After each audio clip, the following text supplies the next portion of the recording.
Pagi saudara yang dikasihi Tuhan, kita jumpa lagi dalam renungan pagi GPD Bethesda Makassar.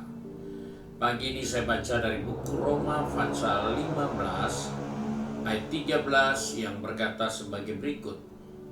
Semoga Allah, sumber pengharapan, memenuhi kamu dengan segala sukacita dan damai sejahtera dalam iman kamu, supaya oleh kekuatan Roh Kudus kamu berlimpah-limpah dalam pengharapan.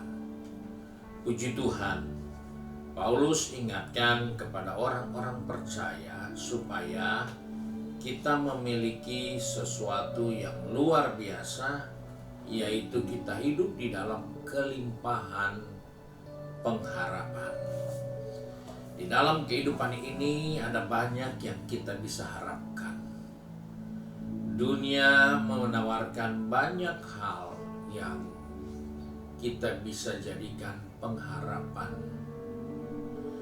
Di dunia ini ada uang, itu harapan. Orang mencari uang karena di dalam uang ada harapan-harapan yang baik yang dia bisa dapat. Orang mengejar kekuasaan, jabatan, kedudukan, karena itu harapan-harapan yang bisa dia peroleh. Bahkan ada orang yang mengejar membangun hubungan, pergaulan dengan orang lain agar dia dapat pengharapan dari hubungan-hubungan yang dia bangun. Namun Alkitab katakan dunia ini menawarkan pengharapan-pengharapan yang fana, tidak dapat diandalkan. Kita bisa punya duit, tidak salah. Kita bisa mengejar uang, tidak salah. Namun kalau pengharapan kita kepada uang, di saat kita sakit, kita akan habiskan semua uang kita untuk membiayai pengobatan kita. Jadi akhirnya uang yang kita punya tidak bisa berbuat lagi yang lain, karena dia tidak mampu bertahan. Begitu juga dengan jabatan, kedudukan, pangkat, itu satu saat tidak akan berguna lagi, karena itu hanya sementara. Nah, Paulus katakan kepada kita orang-orang percaya supaya kita memiliki sukacita yang luar biasa, karena pengharapan kita di dalam Tuhan itu tidak pernah mengecewakan. Pengharapan yang sejati sumbernya dari Tuhan. Mengapa kita beribadah? Mengapa kita berkorban? Mengapa kita berusaha menjadi orang yang baik menurut firman Tuhan? Karena kita tahu tidak sia-sia upaya kita menjadi orang benar saja. Itu perlu proses, perlu perjuangan, tetapi itu tidak sia-sia karena hasilnya kekal. Di dunia ini kita bisa baik untuk sesama kita, namun seringkali ada batasnya. Kita sudah baik, tapi kita tidak menerima kebaikan sebagai balasan dari perbuatan baik kita, dan kita kecewa sehingga kebaikan kita pudar. Karena di dunia, semua harapan-harapan yang ada di dunia ini akan mengecewakan kita. Tapi harapan yang kita terima di dalam Tuhan itu tidak akan pernah berakhir karena Dia kekal. Harapan yang kita bangun di dalam Tuhan akan membawa sukacita, damai sejahtera buat kita. Karena kita mampu melewati pengharapan-pengharapan yang semu.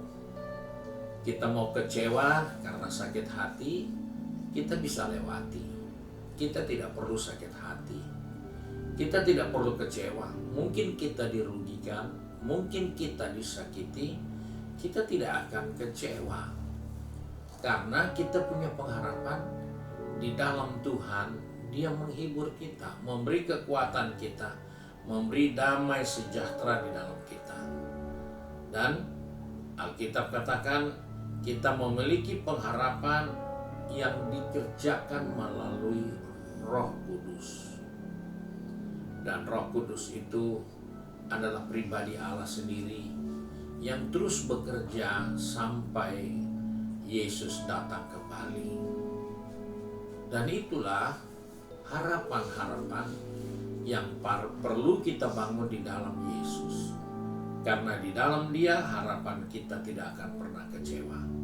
Pengharapan kita kepada Tuhan untuk kita bekerja, melayani, berkorban, mentaati, berusaha menjadi manusia yang lebih baik, yang lebih rohani, itu tidak pernah mengecewakan. Karena harapan kita adalah harapan yang tidak mengecewakan kita. Dan harapan kita adalah harapan yang memberikan damai sejahtera sukacita. Dan harapan kita kepada Tuhan selalu diberi kekuatan oleh Roh Kudus. Sebab itu kita bersyukur bahwa kita sudah ada di dalam Kristus. Bangunlah pengharapan yang benar. Jangan bangun pengharapan yang sementara. Tidak salah kita kaya, tidak, tapi itu bukan harapan. Tidak salah kita punya uang banyak, tapi itu bukan pengharapan. Uang banyak ketika terjadi perubahan politik, nilainya turun. Semua bisa berubah. Hanya Tuhan dan pengharapan di dalam Tuhan tidak akan pernah mengecewakan dan berubah. Tuhan memberkati kita. Mari kita satu dalam doa. Kembali kami datang kepada Bapa di surga dengan mengucap syukur karena Tuhan yang berjanji adalah Tuhan yang setia. Kami bangunkan pengharapan kami kepadamu Tuhan, karena kami percaya semua yang kami kerjakan di dalam Tuhan itu tidak sia-sia. Karena itu pegang tangan kami, atur langkah kaki kami, supaya kami tetap berpaut pada pengharapan yang benar, yang sejati, yang kekal hanya ada di dalam Engkau. Sebab itu Bapa, tolong anak-anakmu yang sudah pergi bekerja, berbisnis, studi, maupun sudah sibuk dengan kegiatan di rumah tangga masing-masing. Ingatkan kami, pengharapan kami di dalam Kristus itu tidak mengecewakan kami. Pengharapan kami kepada Kristus itu akan selalu dikuatkan oleh Roh Kudus. Sebab itu kami bersyukur untuk kasih setiamu. Dan oleh sebab itu kami berdoa di dalam berkat nama Tuhan Yesus Kristus. Haleluya. Amin. Puji Tuhan. Tuhan Yesus memberkati kita dan selamat pagi.